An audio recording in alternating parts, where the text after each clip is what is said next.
Innovative Travel Management Institute မှာကြီးမှုကျင်းပတဲ့2024ခုနှစ်ဒုတိယကြိမ်ဝင်းသမီးအခမ်းအနားစတင်ဖွင့်ကြောင်းကြေညာအပ်ပါတယ်ခင်ဗျာ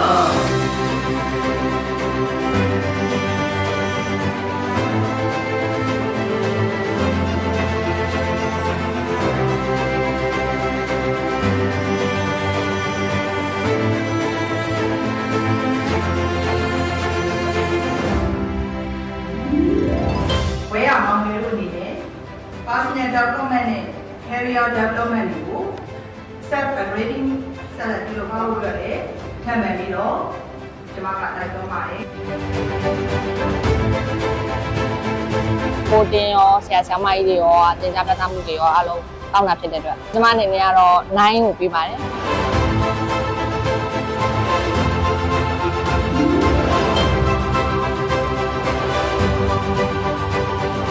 မြန်မာက Diploma in Business Operation Management အတန်းကို Batch 1ကနေတက်ရောက်ခဲ့တဲ့ကျောင်းသူဖြစ်ပါတယ်။ဒီ graduation အတွက်တက်ရောက်ရတဲ့ခံစားချက်ကတော့အရန်ကိုဝမ်းသာပီတိဖြစ်မိရပါတယ်။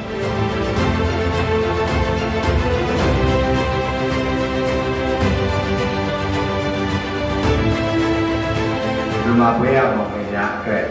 ဝဲဝစ်ဆောင်ဆောင်ရများကိုယနေ့မှစ၍ဝစ်စင်တွင်ပြုလိုက်ပါအားလုံး congratulation